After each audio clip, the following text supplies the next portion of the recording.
participate in, helping you, the powers that be, put these people in prison, that kind of thing. Or in any way dealing with your particular, how do I want to say it, agenda on this planet.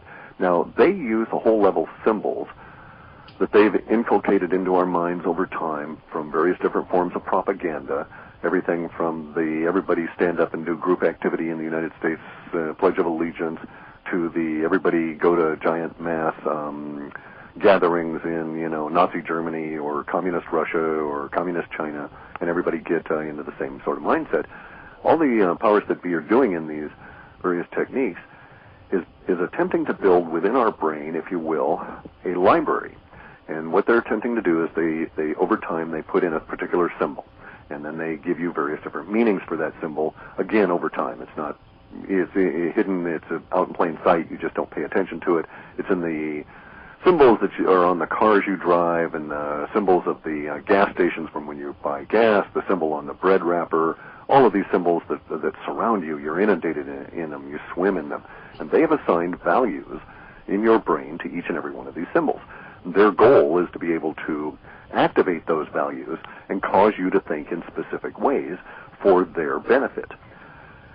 So, for instance, you'll note on a macro scale, we have a situation here where all religions have a hierarchy, and it's a hierarchical, patriarchal system that starts with God and goes through, angels, down to official representatives on earth, down to their representatives, down all the way, finally, to you. And you are, in fact, at the very bottom of this religious pyramid, and it sits on top of you. Now, that symbology is used to control you through the religion itself, but also through the environment in which you find yourself. Now, the way to use the symbols to your benefit, which is to say against the agenda of the powers that be. You never want to attack a person. You never want to attack the structure itself. It's not necessary, and it won't result in the goal you want, which is the structure's collapse. The structure will not collapse by you pinging against it because it will harden every time you ping on it. So what you do is you don't ping on it, and it keeps searching for attacks and wastes all of its energy until it finally collapses. But in using symbology, look at the symbols that they are placed around us all the time. If you look within your brain, you'll see certain values. If you do researches online, and people like Jordan Maxwell and others, Michael Sarian, David Icke, you will be able to learn how to decode these symbols as they are presented to you, and that's the very first step. So when I go out and I see a movie now, if I did so, I would annoy the crap out of people by saying, oh, look, there's that New World Order symbol in there, right? Because the mere exposure of it removes the power from it. So that's the first step, is to become aware that you're swimming in them and no longer accept them willingly and blindly. Reject them. Hold them up to examination. Then the second step beyond that is to hold them up to examination for others, or for universe if no one else is around, just so that you break that conditioning in your mind. And you do that very much with auditory or with writing. So if you recognize the symbol and you wrote about it, that creates a different set of pathways in your own brain for that symbol. Then you can then use your own value assignments to the symbols themselves for your purposes.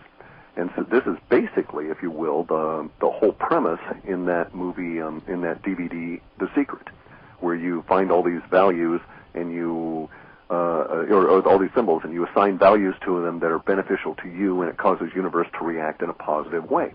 And that's kind of the same sort of technique or magic, if you will, that the powers that be are attempting to use. So we see certain things like in the martial arts. There's a level of symbology in there, but you'll notice there's a distinct difference between those schools of martial arts where the uniforms are kept simple down to just the belt and the white gi or black, or as opposed to those schools of martial art where they festoon themselves with all of the little battle symbols. That's Have right. you noticed that? Yeah. Oh, yes. Okay, so there's two different thoughts of how to deal with symbology there.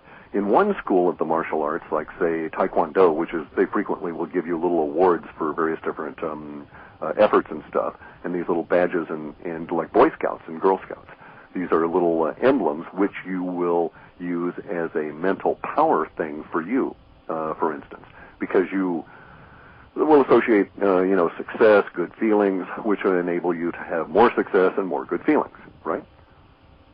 Which is what Obama is doing with little badges to his youth crew.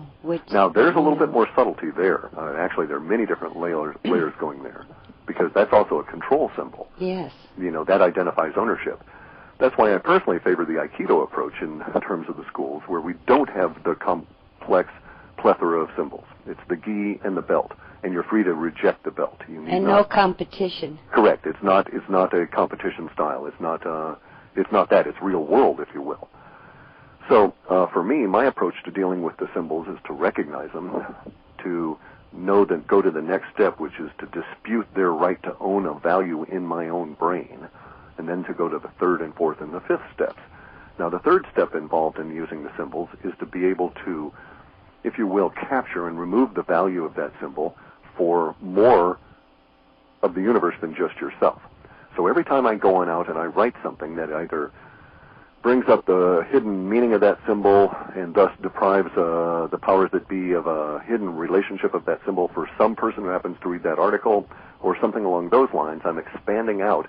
I'm extending my key out into universe along this particular line, and I'm actually taking that symbol away from them, and it becomes my power component because it exposes what they're doing to individuals. And that frequently can be a point of enlightenment. And there's nothing more powerful than to realize suddenly you're a slave and to see how they've enslaved you, to have someone show you the mechanism by which you were enslaved. Thereafter, a number of things have happened. They've lost a slave, but then you're prepared to go on out and show someone else, so they've lost multiple slaves. Plus, you're now exposing how that mechanism works and weakening it as you go forward. And that's only the third layer. The fourth and fifth, everybody has to discover on their own. That's drawing the curtain back from that little meaningless thing behind it. No, it's not meaningless. We have to be careful about that. In the Wizard of Oz, though, is just showing it. Right, but these guys are very deadly. And we have to, as much as I may joke about them and call them names and stuff, we have to recognize that you don't confront these people the way they want to be confronted, because they'll just kill you and they're done with you. Yeah. Right? And their buddies who are probably, in the same weird Scottish Rite 33rd degree goat-worshipping hall of secrecy own the crematoria, so they'll never even see your body. It'll just be cremated in dust. Just like the CIA. They just burn their mistakes. So, under the circumstances, you cannot confront them on their own terms, but you can do things like gradually and consistently, in a growing fashion, remove the power that all these symbols give to them. And there are symbols in there, and there are power connections in there that you wouldn't believe me if I told you, so you better go read Michael Sarian and David Icke, because some of these power symbols go up many layers up into John Dee and some of these people that were back in the 1500s that set up this deal with the macrobes to begin with.